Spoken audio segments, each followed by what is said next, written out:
Igitabo cy'Imigani ibice 18 umurongo wa 16. Mithali 18 na mstari wa 16. Biblia iravuga ngo amaturo y'umuntu amuhesha inzira akamugeza imbere y'abakomeye. Amen. Sema ni Mithali 18 na mstari wa 16. Tusome katika Kiswahili pia.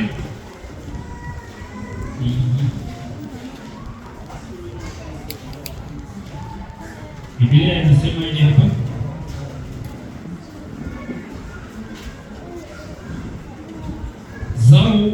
Zawadi ya mtu mpatia nafasi, umletea mbele ya watu wakuu. Amen. Amen. Ijambo ry'iki gitondo riravuga ngo imbaraga z'ituro. Topiki ya leo ni nguvu za sadaka. Imbaraga zo gutanga ituro cyangwa imbaraga zo gutanga amaturo. Nguvu za kutoa sadaka. Muri Biblia handitse amaturo y'ubwoko butandukanye agera muri 16.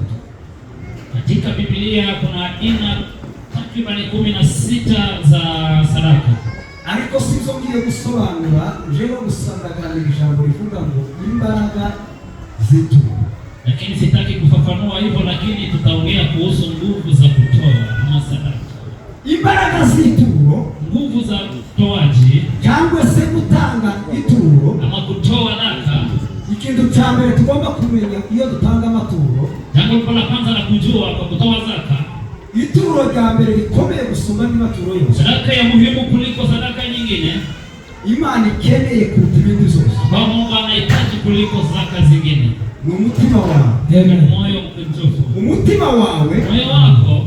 Niyo mpamvu Biblia ivuga ngo ibitambo n'amaturo sizishinga. Biblia inasema zawadi na zabihu mimi sitaki sana, ariko nishimira umutima umenetse. Lakini nataka sana moyo mkunjufu. Umutima umenetse, moyo safi.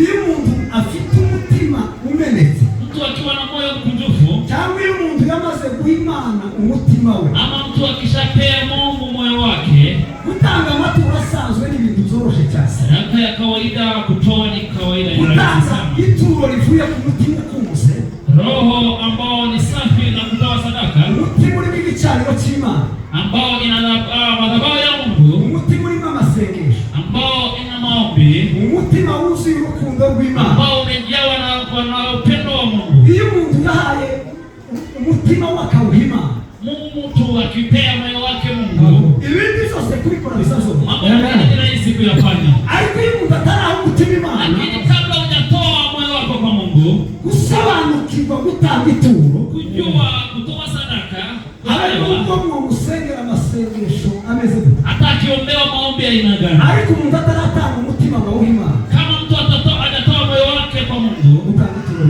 kutoa sadaka ni ngumu kwa mara nyingine. Apotre Dr. Paul Gitwaza hari indirimbo yahimbye, Aposo Gitwaza kuna nyimbo aliimba, hari ituro mfite yo kuguturamani, uhaye umutima wanje, uhaye umutima wanje, nami ngo utegeke uzuzuze urukundo, imbaraga zo mu ijuru. Igitero cya kabiri cy'iyo ndirimbo kiravuga ngo, ya pili ya nyimbo hiyo, wumva ukuntu gutanga ituro bitavuye ku mutima, ndio kutoa sadaka isipotoka moyoni haina maana. Ifeza nizahabu machoza kumarira, uhaye umutima wanje, uhaye umutima wanje, nami wanje utegeke uwoze izishimo, imbaraga zo mu ijuru. Haleluya! Iyo umuntu yaye umutima, Mtu akipea Mungu moyo wake, gutanga ituro, kutoa sadaka ni ibintu zoroshe cyane, jambo tu rahisi. ariko iyo umuntu atarabohoka mu mutima, Lakini kama moyo wako utakuwa mkunjufu, ibico twitwa tubabwira pasiteri ngo kumena pasiteri, mambo ya kutangaza, matangazo ya kila siku ni kama kufanya chochote. umutima utarabohoka Kama hujakuwa na moyo mkunjufu, ndacho utanga ituro n'imandisha. sadaka yako hata Mungu hataifurahia. Impamvu zine zituma dutanga amaturo, Sababu nne za kutoa, ndagerageza kuzihutamo kuko dufite n'igahoro rero. nikiharakisha sana sababu pana meza ya Bwana hapo nyuma. Impamvu ya mbere ituma dutanga amaturo, Sababu ya kwanza inatusukuma kutoa sadaka, yanditse mu gitabo cy'Ibyakozwe n'Intumwa ibice 20 umurongo wa 35 kugeza kuri 36. ni Matendo ya Mitume 20 na mstari wa 35. Reka gusa tubivuge 35 tulipo. turagenda tubivuga twirirwa dusoma kuri impamvu z'Imana. Yes. Bibiri iravuga ngo nababereye icyitegererezo. Uwo ni Pawulo wari kubwira abantu bo muri Efeso, arababwira ngo nababereye icyitegererezo muri byose, ngo mwibuke ijambo umwami Yesu yasize avuze ngo gutanga uhesha umugisha kuruta guhabwa. Amen. Biblia inasema nimekuwa kielelezo chenu, kama vile Yesu alisema kutoa kuna baraka kuliko kupewa. Inzira yo gutanga, Njia ya kutoa niyo yonyine Imana yashizeho, njia ya kipekee Mungu aliyowekea kugira ngo iduheshe umugisha. ili atupee baraka sisi. Umugisha ntibasaba gusengera, Baraka hiombewe jameni. tuwabwira Imana ngo Mana mbifaranga zitibuke zimanuke zimena n'amabati zive mu ijuru zama zituranuka. Uweze kuambia Mungu leta pesa zitoke kwa mabati ziingie hapa zaidi. Imana Mungu ifite izo mbaraga zo kubikora, ana nguvu za kufanya mambo hayo ndio, ariko Imana igendera mu mahame yayo muri principe. lakini Mungu ana kanuni zake. Imana yashizeho ihame rivuga ngo gutanga guhesha umugisha. Kuna kanuni moja Mungu aliyowekea ama alituwekea, kutoa kuna baraka, Paulo abwira abantu muri Efeso, Paulo aliwaambia Waefeso, yarababwiye ngo izindi zo tuma mugira umugisha ukomeye, aliwaambia njia moja tu ya kuwapea baraka nyinyi, imbere y'amaso y'Imana, mbele ya macho ya Mungu, mu murimo w'Imana, makazi ya Mungu, kugira ngo itorero rikomeye, ili kanisa liinuke, kugira ngo itorero rizamuke, ili kanisa liende juu, ni ugutanga ni kutoa kuruta gushimira guhabwa. kuliko kufurahia kupewa. Iyo utanze ituro, Ukitoa sadaka,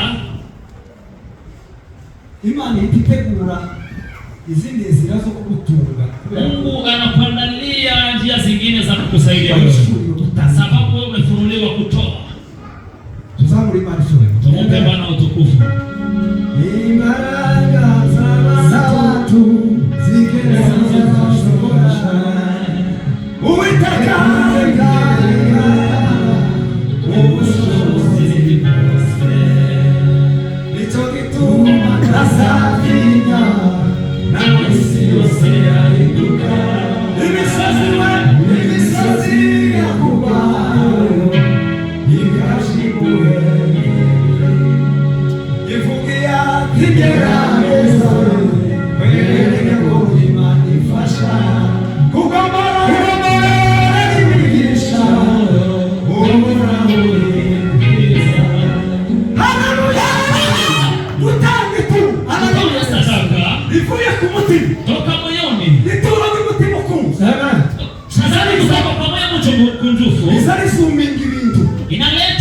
karibu. Bisumingi vitu. Inafanya mambo ikiwa karibu na wewe. Bikururu mugishubuye kuba. Inavuruta baraka kwa wewe. Sababu umetoka kwa moyo ambao unataka. Iyo mutatazi tu. Tukitoa sadaka. Twese hano twamaze kwisetingamo ko kuza mu materaniro umuntu agomba kuza afite 50 boy. Agomba kuza gusa afite 50. Takribani wetu wengi ama watu wengi ndani yetu wamejua kukuja kwa Mungu mbele za Mungu ni 50. Twese niko twisetingamo uzaba kuva mu rugo kavuga mandatanga 50. Mtu akitoka kwa nyumba akiona kuja na sadaka anakuja na msio. Kule pesa hari 10 kama uko na 10,000 ama 5,000 kwa pesa. Niyo mpamvu n'igihe cyose tubabwiye ngo gutanga amaturo abantu bagenda baseta amaguru babona kubera iki kubahishurirwa imbaraga zetu. Watu ndio maana wakiambiwa kutoa sadaka wanafanya na udhaifu kwa sababu hawajafunuliwa siri ya kutoa. Ni gute umuntu atokwamuka mu bitekerezo ngo ave kuri 50 bo aje kuri 200 aje kuri 500 aje ku kibuga ariko ibyo bikora bahishuriwe. Wakati mwingine ili mtu ainuliwe ama afunuliwe kwenda kwa kiwango kingine cha kutoa zaka, hiyo wale watu waliofunuliwa. Hiyo mtu yashuriwe imbaraga zo gutanga itu. Tukifunuliwa nguvu za kutoa zaka. Akamenya kwitura hiyo zile nyingi sana. Anajua kutoa sadaka ni njia ya kipekee ya kuleta baraka. Tuzomugora gutanga amafaranga igihumbi, tuzomugora gutanga 500. Mambo yake itakuwa rahisi kutoa 100, 500 hata 1000. Kuko Biblia yavuze ngo Biblia inasema kutoa ngo guheshurisha kutaguha. Inaleta baraka kuliko kupewa. Bivuga ngo kwitegura guhabwa gusuta utanga. Maanisha kujiandaa kupewa tu bila kutoa. Biblia ihame jima. Haiko kati ya kanuni za Mungu. Huni principe ngani ngima. Katika kanuni za ufalme wa mbingu ni kupanda na kuvuna. Iyo bibiseguye. Ukipanda ugomba kwitegura gusarura. Lazima ujiandae kuvuna. Ariko utabizi. Lakini kama hujapanda wewe, sisi kwa ulinzi wa sababu satana. Huwezi kujiandaa kuvuna kama hujapanda. Itaka Bolingine. Izira kabiri izituma ingine ambayo inaleta baraka kwetu. Kama Simana yashizeho kugira ngo tubone umugisha. Kwa Mungu alituwekea ili tupate baraka. Nuko ituro rikingura ibisubizo z'amasengesho zanani. Ili sadaka ambayo inafungua majibu ya maombi imeshindikana. Ushobora gusenga amasengesho, usengera ifaranga wenda mu rugero cyangwa usengera ibindi. Ariko watange ituro. Wakati mwingine unaweza kuombea pesa mahitaji nyingine, lakini tu ukitoa sadaka. Kuko zose biranditse muri Biblia, simbabwira ibyo mu bitekerezo byanjye ndababwira. Na waamuru ama nawaambia mambo ambayo Biblia imeandika ama imeandikwa kwa Biblia. Mu gitabo cha Samueli wa mbere igice cya mbere murongo wa 18 kugeza ku 12. Samueli wa kwanza sura ya kwanza mstari wa 11 mpaka 12. Biblia inavuga ngo Ana ahiga umuhigo. Inasema Ana aliweka nadhiri. Aravuga ngo Uwiteka Mana ya Israeli. Alisema Baba Mungu wa Israeli. Ngo uremwa abarongosha wabo. Ukiona huzuni wa mjakazi wako, ukanyibuka na kunikumbuka. Zamuhunga ukahunga no muhunga. Na kunipea mtoto kijana. Zamugutangira. Atamtoa mbele zako. Abo wawe ni sio sio. Abo wako siku zote za maisha yako. Ana. Biblia inavuga hukumna kutashi. Biblia inasema kila mwaka. Ngo yazamuka gishiro mu wewe. Gishiro na bwana yake. Bakaza gusenga. Walienda kuomba. Kandi chifu wao bafite cyane. Walikuwa na hitaji moja tu. Bali bafite umwana. Hawakuwa na mtoto. Kandi kibazo cyane cyari gikomeye cyane. Shida ya tatizo kubwa la tano. Kwa Biblia inavuga ngo Imana ndiyo yari yaramusize imbiza. Biblia inasema ni Mungu alimfunga ama alifunga uzazi. Tabaraba. Sio wanadamu. Imana yari yaramusize imbiza. Mungu alifunga uzazi wa Mungu. Lakini Ana na bwana wake. Biblia kitekerezo kivuga. Wakawa na wazo fulani. Tuje mbele Imana. Walisema tuje mbele za Mungu. Lakini Imana nani? Mungu hawezi kushindwa chochote. Kila mwaka wakashishiri. Walienda Shilo. Kwa bagari Shilo. Walipofika Shilo. Wakasema. Wakaomba. Wanarudi nyumbani. Wakasema. Wakaomba pia. Uko bilikosa Biblia ndivugiye bamaze basenga. Biblia haijataja lakini walisema ni miaka kadhaa. Aragaragaza ko basenziye. Waliomba muda wa kutosha. Tagisubizo bafite. Bila jibu lolote. Ariko umunsi Ana yahishuri. Lakini siku moja Ana alifunuliwa. Ahishuri bituro nyumu. Alifunuliwa sadaka. Aravuga ngo gusenga kwawe, ukisikia maombi yangu, ukabasha kumva umwana w'umuntu, na kunipa mtoto kijana, ukareba agahinda kari mutima ukaona wawe, uzuri wa mjakazi wako, ukareba ukuntu uri guhura n'abagore hano na hanze, vile ninakutana na watu hapa hivi, kandi ukamurimbura. Anatusu anasema wewe ni tasa, Wazaye anasema hujazaa, yageza ahura na Penina, alikutana na bwana yake Penina, anasema je, wewe utajifungua ni lini ndugu yangu? Ana alihuzunika. Shida la utasa ni kitu mbaya. Ana alimuomba Mungu mtoto, tena sio wa kike ni wa kiume. Alimuomba Mungu akifurahi, maombi ya imani naye akapewa. Kaeni ndani yangu nami ndani yenu, ombeni mtapewa na Baba yangu. Gari la Toyota ama Nibeze, sema nikitoka aina gani, ukiipata wewe utakutolea, utumikie maisha yako yote. Kaeni ndani yangu ndani yenu, ombeni mtapewa na Baba yangu. Haleluya! Aishuri bakubwira Imana ngo Mwambie Mungu jambo hili. nuko mwana w'umuhungu Ukinipa mtoto kijana, zamugutangira nakutoa mbele zako. abo wawe iteka ryose. Wako milele. Imana aramubwiye ngo uwo mwana w'umuhungu ndamuguhaye, na nyuma yiwe nguhaye abandi babiri. Mungu alimwambia mtoto huyo nakupea, na nyuma yake unapewa wengine 7. Ana aliyasezike kiri ya uzisubira. Ana aliomba muda wa kutosha bila jibu. Ariko umunsi yashuye gutanga itu. Lakini siku alifunguliwa kutoa sadaka. Umunsi yashuye gutanga itu n'umwana. Siku alifunguliwa kutoa sadaka na mtoto huyo. Imana yafunguye inda ye. Mungu alifungua uzazi wake. Azara Samweli. Akamzaa Samueli. Nyuma ya Samweli. Nyuma ya Samueli yazaye abandi babiri. alizaa wengine 7. Kuko Imana Baba Mungu, Imana ntizihemuka. Mungu si mdhalimu. Imana ntizikoze isoni. Mungu si wa kuaibisha. Kandi icyiza cy'Imana Kizuri cha Mungu, iyo igiye kugirira umuntu neza, akitaka kukufanyia Mungu kitu kizuri, iyo igiye kukwita ampe kidogo. Akitaka kukulipa, wewe tumeze kawa utugerema, kandi tumeze kawa wichuzi soafuse, wewe tumeze kawa kandi tumeze sobi, abikuzo mana yati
ulima kutoa sadaka, imbaraga zitu, nguvu za sadaka.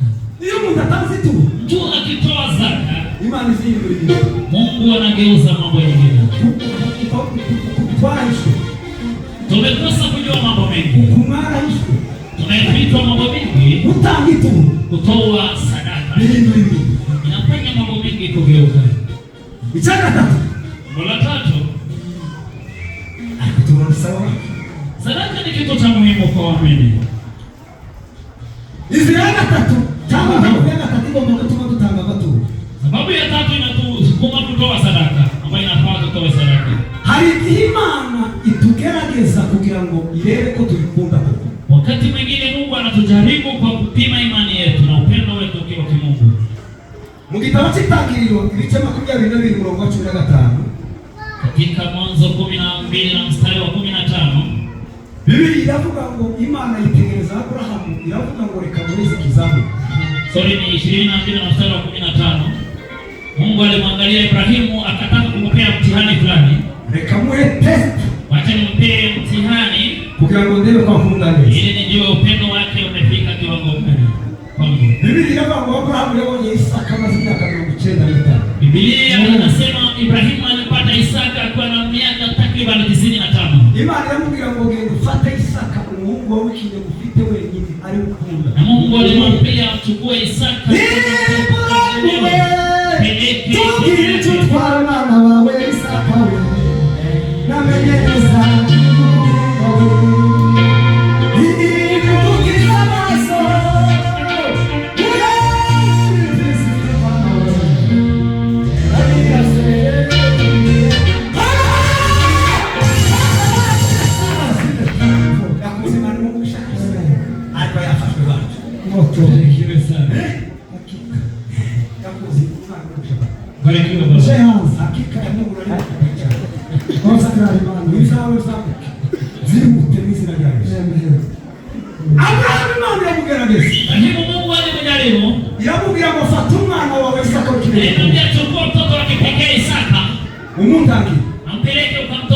Abrahamu ngora pesa. Ibrahimu alipima ashiri kumiza. Akaweka mawe kwa mzani.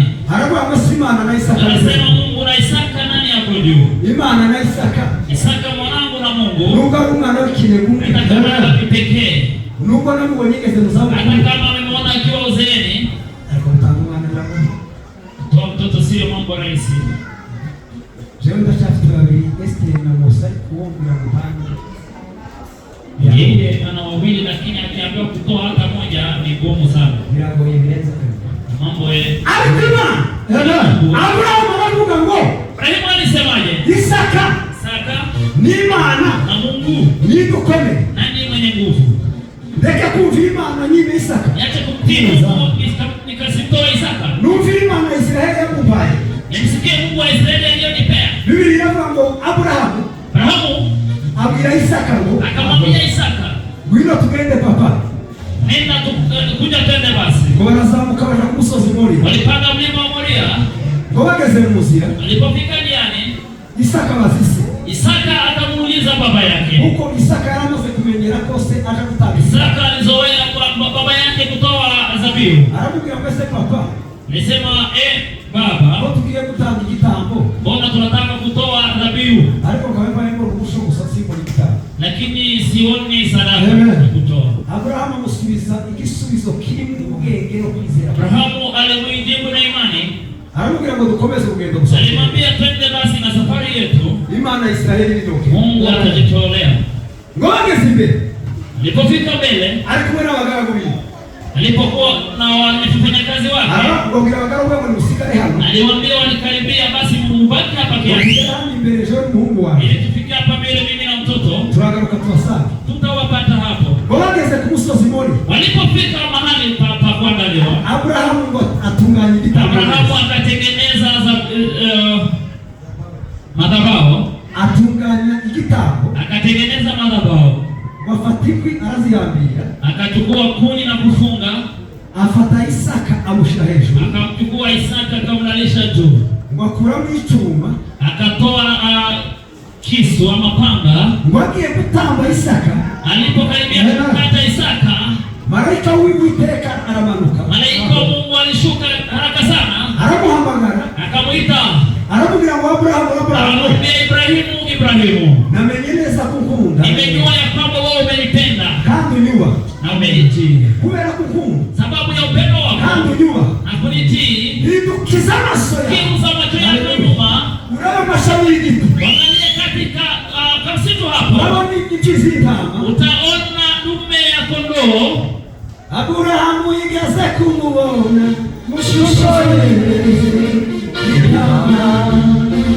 Itogiye ayiwe.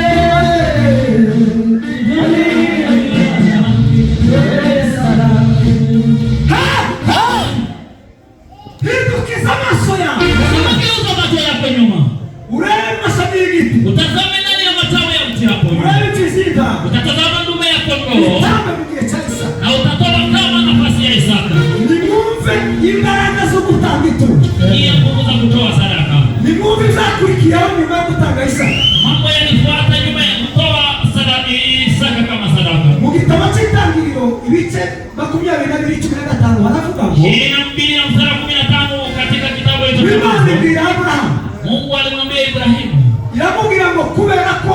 nkunda kandi ukanyubaha, sababu umenipenda na kunitii, nzaguha umugisha, nitakupa baraka gusumbisha amahanga yose kuliko mataifa yote ya ulimwengu. Wowe ubwawe uri umugisha, wewe utakuwa baraka, uzavuma azakuvuma, yule ambao utalani na mlani pia, uzakuvuma azavuma, yule ambao atakulani atalaniwa. Nzaguha umugisha uruzaro rwawe, nakubariki kwa uzazi wako, uruzaro rwawe uzangana n'umusenyi wo kunyara, na uzazi wako utakaa kama mchanga wa baridi. Uzahindura ababisha abantu, nitageuza wale ni maadui wako kubera ituro Aburahamu yatanze, sababu ya sadaka ya Ibrahimu.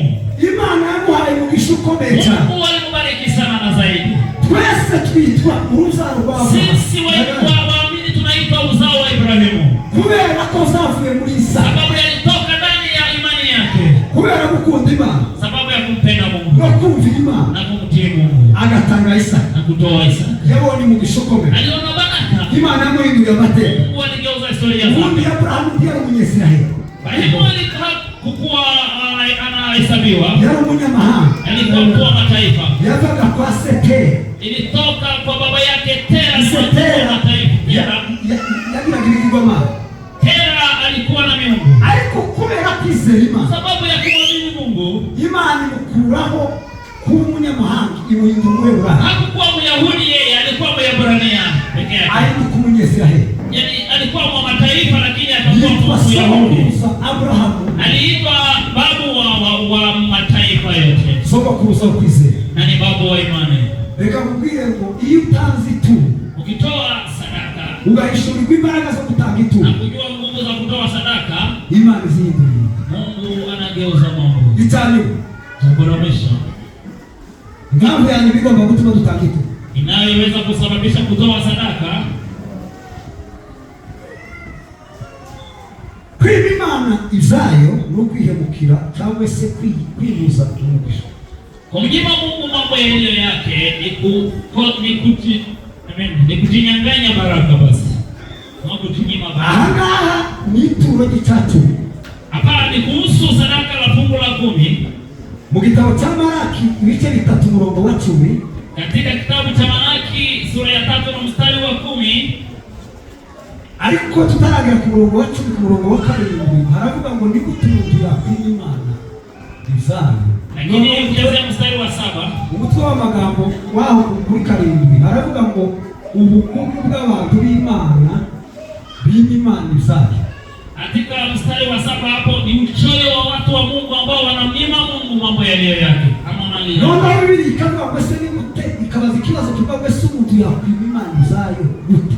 Biblia inasema swali ni je, mtu anaweza kumnyima Mungu mambo yake namna gani? Biblia igasubiza ngo mwanyimye Biblia imejibu, mmeninyima moja la fungu la 10. none kuri ku gice cya 3 umurongo wa 10 haravuga ngo mstari wa 3 ama sura ya 3 mstari wa 10, ngo nimuzane imigabane ya kimwe mu 10 yuzuye ngo muyigeragereshe ngo amaze murebe ko ntazabagomorora imigisha mukabura muyikwiza. Biblia inasema leteni zaka kamili ghalani ili kwenu chakula kisikose. Kwiba Imana ibyayo, Kumnyima Mungu mambo yake ni ukwihemukira. ni kujikosesha baraka wewe peke yako. Mu Kinyamulenge hari umugani bazaca ngo Katika lugha yetu ya mama ngo ntawakwima uwamuhaye. Inasemekana hakuna yule ambao anamnyima aliyempea. Imana niyo yaduhaye ubuzima, Mungu alitupea uhai, Imana niyo iziturinda muri tondo n'imugoroba. anatulinda asubuhi na mchana. Hari isengesho Abanyesirayeli basengaga igihe cyose, Waisraeli waliomba ombi la kila siku, bakavuga ngo Uwiteka Mana ya Israheli, walisema Mungu Baba wa Israeli, ngo ni wowe maronko yacu, wewe ndio ufanikio yetu, ngo ni wowe uzuturagira ukongera ukaducunga. unatulinda kila siku. Bishatse kuvuga ngo Imana niyo itubeshejeho. Inamaanisha Mungu ndiye anatusaidia sisi. Iyo ugiye mu kazi ukabona ugiye mu kazi uragarutse amahoro, Ukienda kazini na kurudi salama, ukabona amafaranga, unapata hela, ukabona ibyo ugaburira abana, unapata dhiki za kila siku, ukabona ibyo wishyura inzu, unapata pesa za kulipa nyumba. ni imbaraga z'Imana ziba zibikoze. Ni nguvu za Mungu ambazo zimefanya mambo hayo. Ariko wamara ukiba Imana icyatu, Lakini ni mambo ya kushangaza kumnyima Mungu fungo la 10. ndiziye Fungo la 10. icyatu. Niba Imana iguhaye igihumbi ugomba gukuraho gusa. Mungu akikupa 1000 unatoa 100. Yaguheza 500 bakura 50. Ama 500 ni 50 bob. Yaguheza 100 bakura 200. 100 ni 10 bob. Yaguheza 20 bakura 200. 20 ni 2000. Hari umuntu wigeze kusanga arambira ngo suku. Mtu alimwambia yari yabonye amafaranga menshi. Alikuwa amepata pesa kadhaa, na pesa mingi. Barambiza arambira ati amafaranga nabonye sisi ndatanga chacho. Alisema pesa hizi siwezi nikatoa fungu la 10 kwa pesa hizi. Ngukutanze make agusari kibazo. Alisema je, nikitoa tu pesa kidogo pesa kuna shida? Ndamubwira ngo ahubwo aho gutanga chacho ikituzi yumurika. Ilimwambia badala ya kutoa nusu ama isiyofaa unaweza basi kuacha. Kuko ihame ry'abiriya yavuga ngo muzane kimwe cya 10 tuzuye. Ntabwo ngo muzane ikigabane. Kanuni ya Biblia inasema kuleta 1 kwa fungu la 10. Ari bitangaza gikomeye. Lakini jambo la kushangaza nuko Imana ituha amafaranga. Mungu anatupa pesa. Ukumese hano muzamuja mu kazi mukabona ifaranga abandi pesa ziruzuye. Takribani ya watu kati yetu wanaenda kazi na kupata hela. Airtel money iruzuye. Pesa ziko kwenye accounts. Ama kofi ari bifaranga. Kila mtu ana pesa kwa wale jamaa bali pengine. Abagora masakame aruzuye. Ama yani mifuko ina pesa. Kandi uri wasikia bifaranga nyingi. Hizi wakina mama wanapata pesa mingi. Hiyo afite hizo kukavulia bahashe. Wakati mwingine kuna pesa ambao wanatoa kwa zile ambao wamepewa. Ariko mukananirwa gutanga icyacu. Lakini wanashindwa kutoa sadaka ya fungu la 10. Udatanga icyacu ni guteza ubukene mu kanisa. Niba mama ni kanisa ari mu bukene, ni ukubera ndi gutanga icyacu. Kandi Imana iziba ifaranga. Ariko gutanga icyacu bizaba ikibazo. Ko muri hemukira, ko murahemukira abana, ko murahemukira ingo. Kuko kudatanga icyacu ni umuvumo no kwishiza umuntu. Kutoa fungu la 10 ni kufanya kanisa likae bila kuendelea mbele, pia na familia yako na baraka zako pia zinafungwa. Hano ni kanisa hana abantu benshi batanga icyacu ariko nabo bararisi. Takriban watu wengi walikuwa wanatoa fungu la 10 kanisani, lakini kwa sasa wamewacha. Hari abantu ko baretse mu rugo iyo ngiye kureba igitabo cy'kanisa. Ubu nyine kabibaza igitabo cy'kanisa hano cyacu. Akaza so umuntu wundi. Sinzi kwa umuntu woza mu rugo akazatanga twese twese. Ariko Bibiliya yavuze ngo ni muzani bigabane ya kino gicu ishitse ngo murizane mu nzu y'Imana. Ngo amaze murebe ko tazanagomororera imigisha ngo mukaburaho muyikwiza. Bibiliya yasukaraho imigisha ngo muburaho muyikwiza. Kuko icyacumi ni discipline gusa mutagomba kwiga.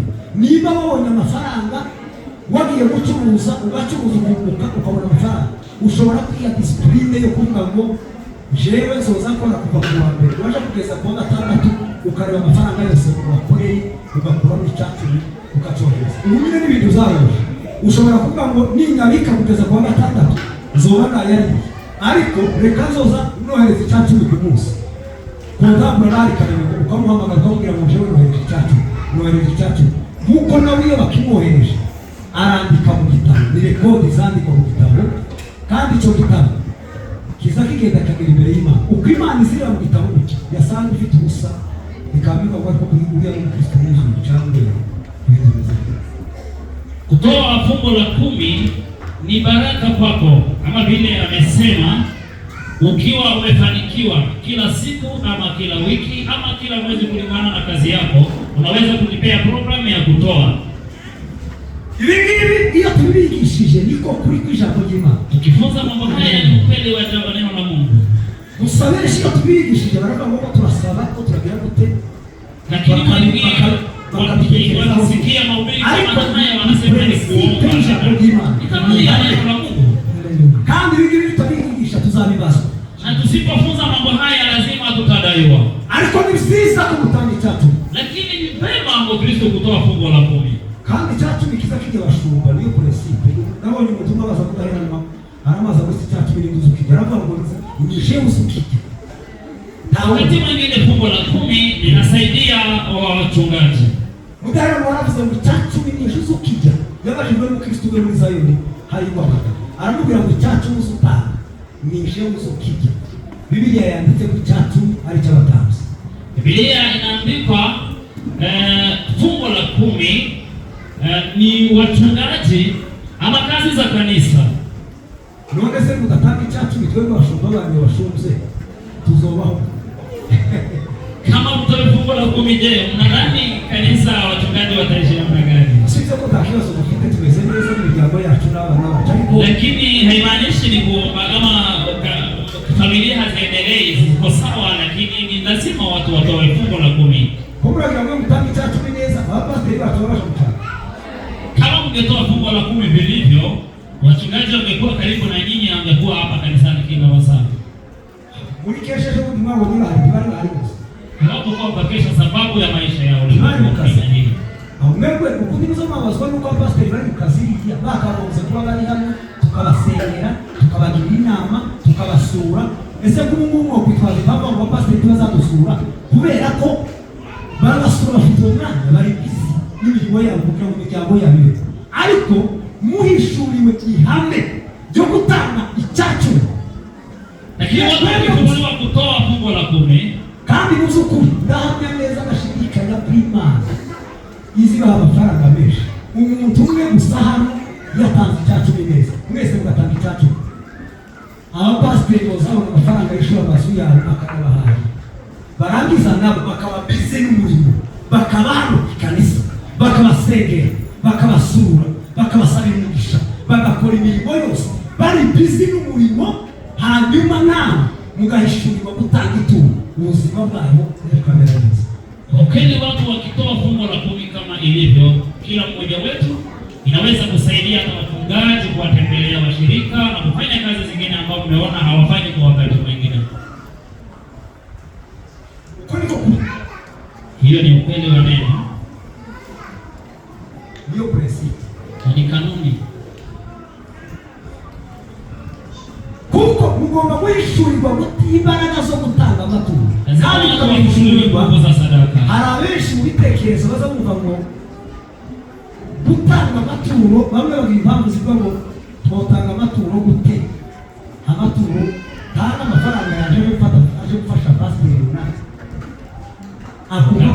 Ariko kandi gutanga ituro n'icyacu bifite inyungu kuri wewe, kurinjiza umugisha mu rugo rwawe, kurinjiza umugisha mu bana bawe, kurinjiza umugisha mu buzima bwawe.